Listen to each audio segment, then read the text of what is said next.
Minister, welcome.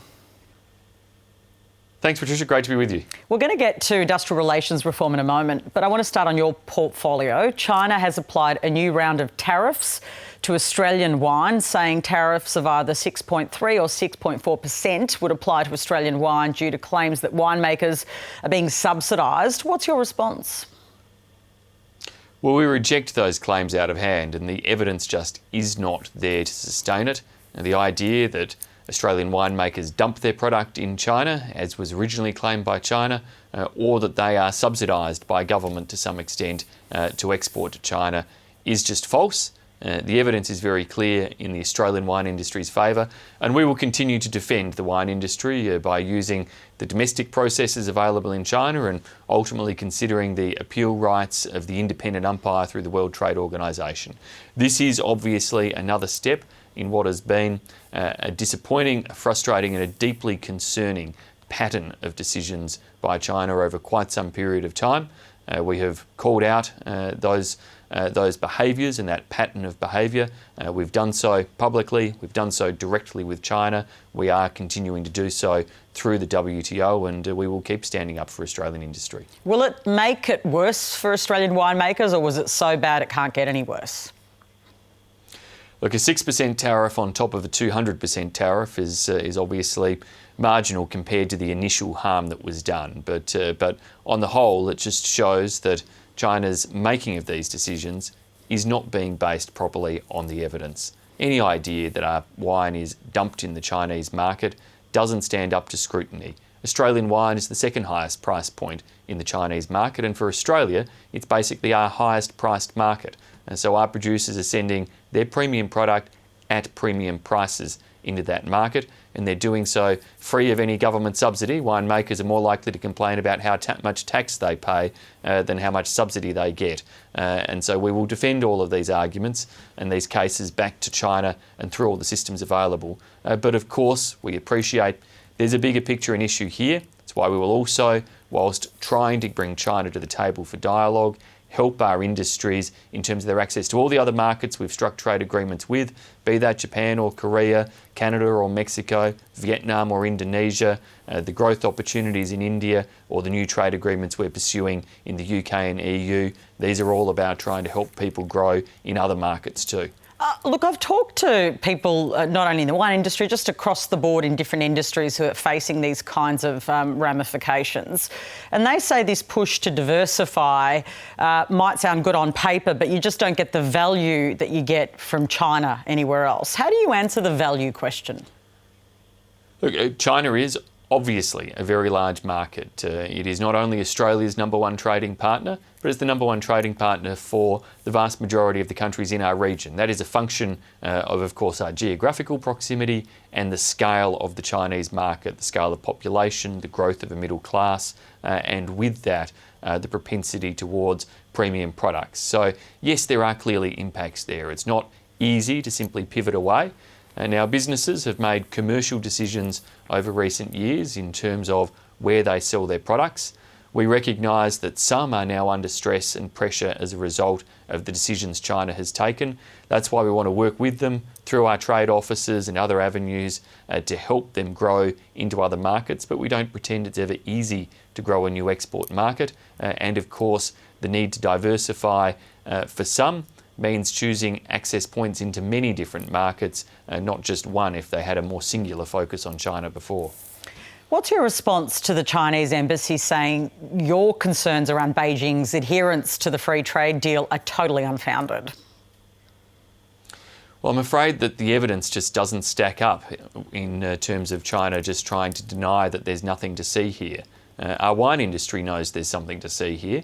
Our live seafood industry knows that there is. Our timber industry knows that there is. Our fresh meat industry knows that there is. Our barley and grain sector knows that there is. The sectors that have seen the obvious, continuous accumulation of impacts throughout the course of this year, and indeed in the case of the barley processes that started a couple of years ago, clearly can see a pattern of behaviour, and that pattern of behaviour is inconsistent with both the intent and the spirit, as well as the letter of CHAFTA, or, of course, the commitments China has made more broadly to the World Trade Organisation. Is the government considering withdrawing or changing the proposed alteration to the boot test, the better off overall test?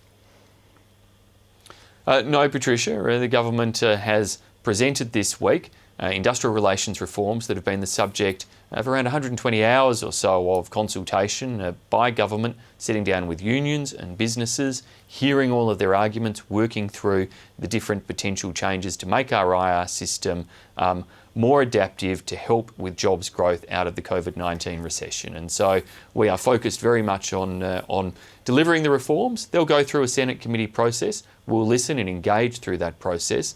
But in terms of the better off overall test, look, Paul Keating has previously described it as being too complicated. We are simply proposing a 2-year... No, the enterprise bargaining process has been criticised, but the idea that workers would be worse off is clearly really contentious. You're going in to the summer period not retreating from this position. I mean, that's pretty dangerous, isn't it?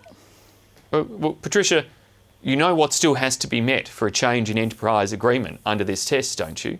Workers have to vote for it themselves. They have to agree by majority vote that they want changes. And then it still has to pass the test of an assessment by the independent umpire, by the Fair Work Commission. So there is a very clear standard that we are maintaining. The tests will be maintained where workers get to vote and have the say in relation to any changes to the enterprise agreement. The idea that Labor's trying to cook up, that there's going to be some mass reduction in terms of wages or entitlements, is completely false. These are lies being told by the Labor Party. Well, it's not entirely lies because it is possible to reduce wages or conditions under the legislation. So it's not a lie. It is possible that workers will go backwards.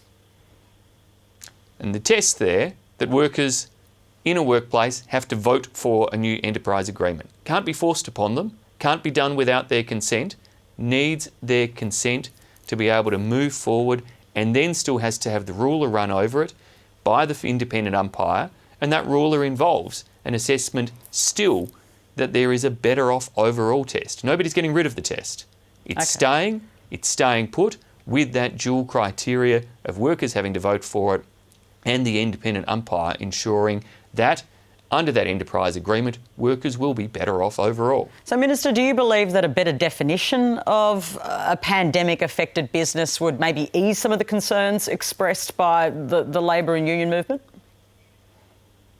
Well, once again, you would expect that the Fair Work Commission is only going to accept that a pandemic-induced business is one that has actually suffered as a result of COVID-19. But what's suffered? Now, you could lose $1 and say you've suffered. I mean, everyone's suffered. You need to define that, don't you? I think the businesses who have run the gauntlet of the Fair Work Commission know full well that would never pass the assessment test or criteria there. Again, this is about building up straw men in terms of the types of arguments that are being made. Now, these reforms will go through a Senate inquiry process.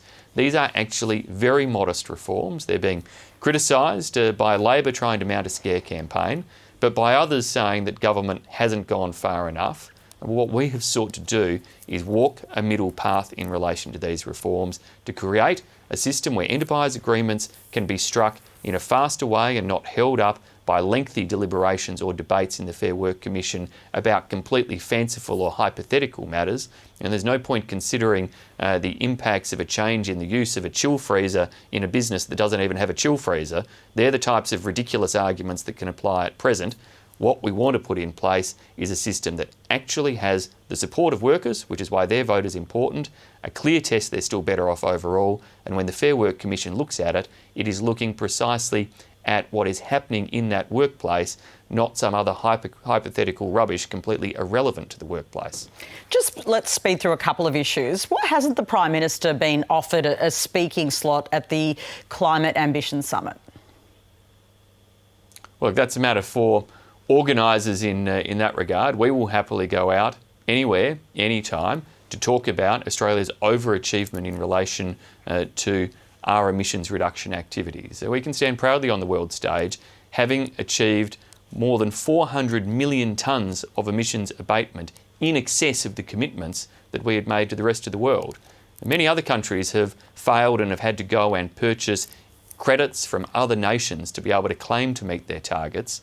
Australia can stand tall on the world stage that through the first Kyoto commitment period or the second one that ends this year in 2020, in both of these, we've been able to go out there and Australians, Australian farmers, Australian businesses, Australian people through their investments alongside the Australian government have been able to actually achieve emissions reductions well in excess of the commitments we'd made to the rest of the world. And we will happily tell that story anywhere that wishes to hear it. Do you have a target for the number of New Zealanders you'd like to attract to Australia through the scheme that you've announced today? Oh, look, the more the merrier.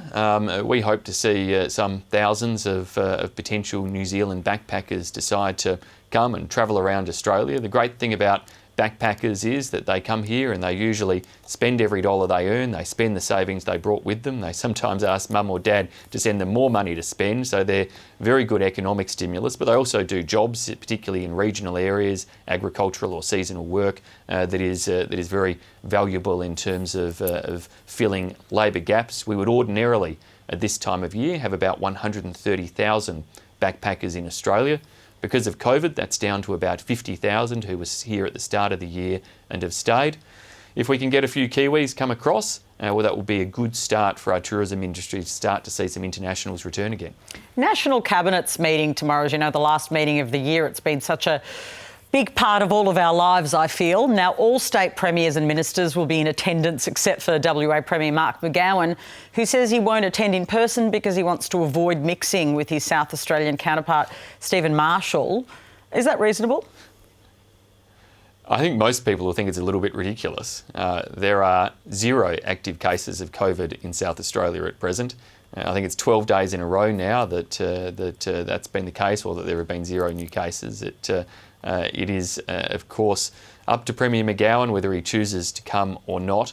But frankly, as Tourism Minister who wants to see Australians not only get out there and travel across the country to support jobs in airlines, airports, hotels, hire cars, tour companies, etc., I also do want to see normal business and corporate travel resume.